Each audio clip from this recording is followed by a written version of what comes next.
Going on YouTube, man. It's your boy Jay. We're back with another video, man. Today we're gonna talk about the stimulus checks and what your so-called president plan on doing with them, as far as like certain states and mailing them and all that, how we supposed to receive them and stuff like that. Which I got my dog here, man. Go follow him at Ballin 1665 in Paradise. Y'all got that? Say it one more time. Ballin 1665 in Paradise. Oh, there you go. So, how you feel about it, man? Well, right now we're talking about the second round, supposed round of stimulus checks that's coming. And one thing I don't like the way he's doing it to certain states, such as Michigan in particular. This is one that's a hot spot right now, Michigan. He's talking about because they're doing mail-in voting application. They want to keep people safe by being able to vote from home, send your votes in through the mail. Mail-in ballots have been around forever, but all of a sudden, Trump thinks this is a disadvantage to his campaign. Although he himself just did a mail-in vote to the state of Florida. He did a mail-in ballot.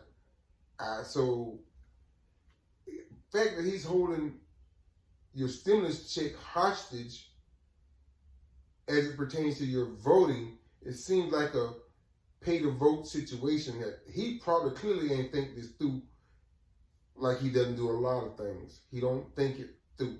And I don't know what the people around him who's his advisors, but he need to fire all of them because they're not giving him any good advice. Right. He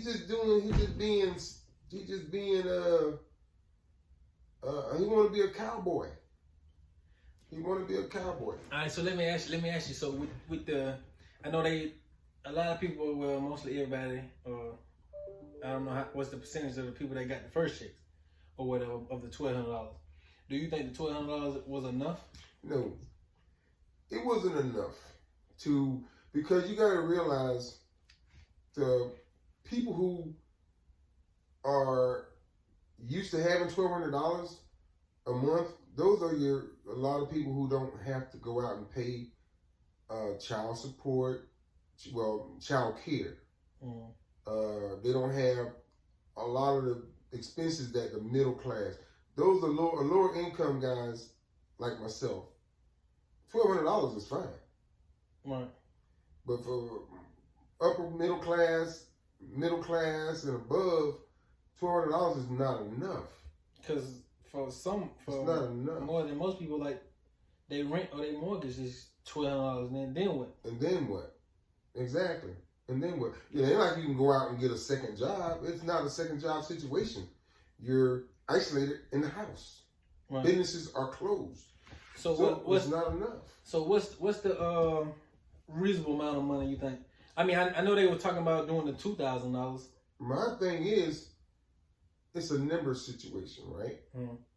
You got, I don't know exactly how many people work in the IRS. You file your taxes, because this is how they're based on you getting a check or not, if you filed your taxes.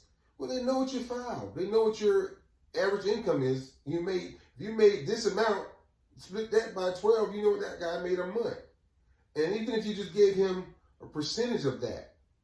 But how you going to give a guy that has a lifestyle of expenses of $4,000 a month, the same amount you're giving a guy who lives on Section 8 and his expenses are $80 a month?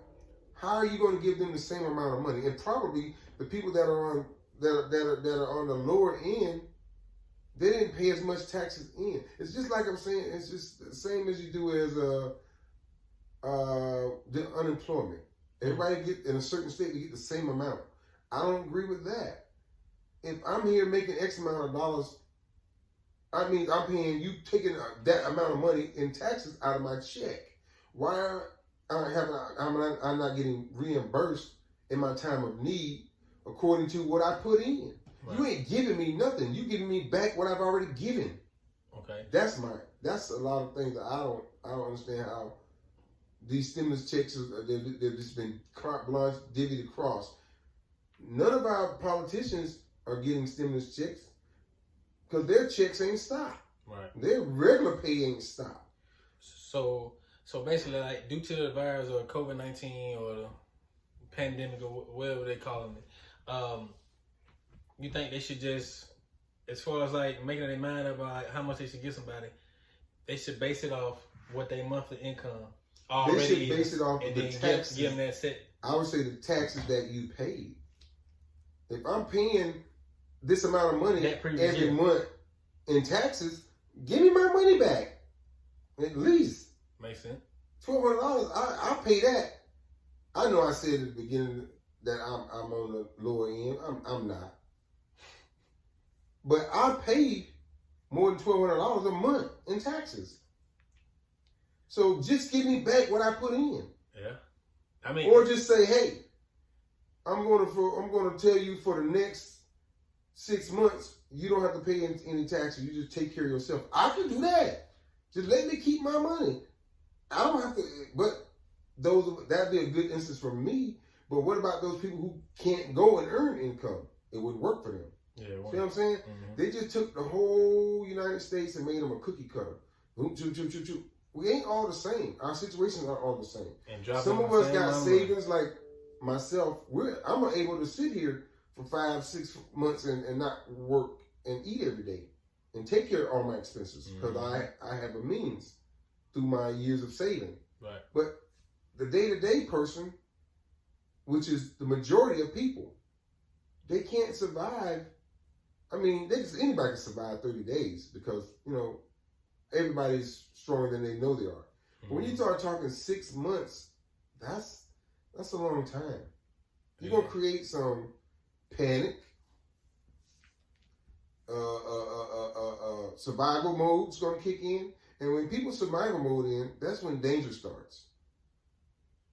You're going to get the predator mode going to kick in to some people where they're going to prey on the weak and vulnerable. You're going to have people out there going to be taking advantage. Going against each other. Instead of us coming together and looking out for one another. It's just this right here. And the thing about it, the COVID-19, it's been around forever. It ain't new. This ain't a new virus that we dealing with.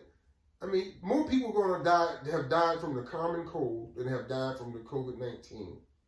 But the fact that we focusing that, and a lot of media is so good at targeting you to answer or to target you to sway you a certain way, to think a certain way.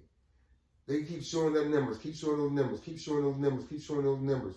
But if you actually took those numbers and compared them to the common cold, any other diseases or viruses that we've had, those numbers are so small.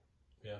But because that's the only number you see, and it's starting to look bigger and bigger and bigger and bigger and badder, but it's not.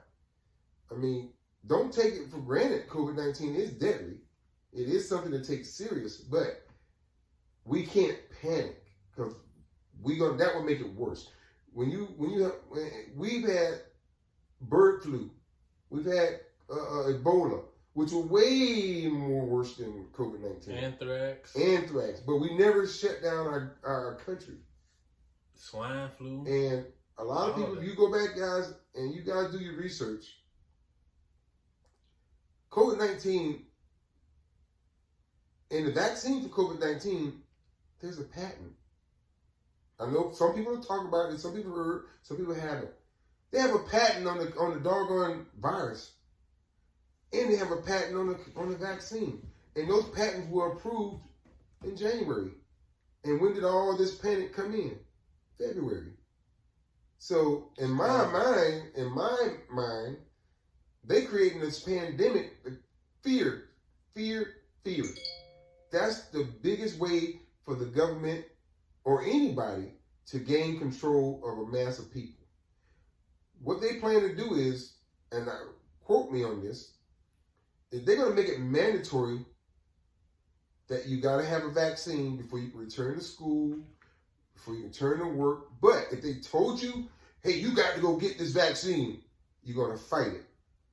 But if they made you afraid, then you're going to go begging, please give me the vaccine, please give me the vaccine. That's their game. and you watch. You heard it here first. You watch. They're going to go and make this vaccine available. And you know how much money that is worldwide? It's a lot of money, man. Follow the money. Yep. Who's getting paid? Who created this vaccine? I want to know so I can invest in the company. I'm going to invest in the company. Right. Because I know that fear and fear-mongering is going to get these people out here begging for this vaccine. Now, if they told y'all, you got to go do it, oh, we fight the hell out of that. And they know this through experience, that fear would get you on the side where you are going to be begging for this vaccine. And when you beg for this vaccine, and I have to have this vaccine, you don't care what it costs. Right. Same thing they did with AIDS. You think all these years we can't cure cancer? You really think they don't have a cure for cancer and a cure for AIDS? Really? Of course they do. Right. But there's no money in it. If they give you the cure, the money is in the medicines behind it and all that. But see, they don't really have no medication for COVID-19. If they did, they probably would have went that route. But there's no, it's such an easy to kill virus. The virus is so easy to kill. If everybody just actually literally, everybody stayed away from each other for 7 days, 1 week, it would kill, it would die out on its own. But the fact that we just have to be around each other, we can't isolate ourselves across the board, they know that. So this virus, you could just take this virus and kill it with basic house cleaning shit. Mm-hmm. So it's not a deadly virus. That's why they tell you stay at home. It's not deadly, as they telling you it is. You can survive this without any medications. You got a 99% chance of surviving. If you had the virus in you right now, you have a 99% chance of surviving. But they don't talk about that. Right. They just talking about that 1% that dies, and they making all you guys afraid. But just know that y'all heard it here first, though, man. Again, I'm Jay Will. Follow me on YouTube. Subscribe to my YouTube channel at J12Wills. I'm on Instagram too at J12Williams. Ballin 1665. All platforms. Y'all have a good one, man. Y'all go like and subscribe and comment down below. Let me know what y'all thoughts is, man. And watch them political savvy crooks. Yeah. Give me a thumbs up if you like this video, man. I'm out.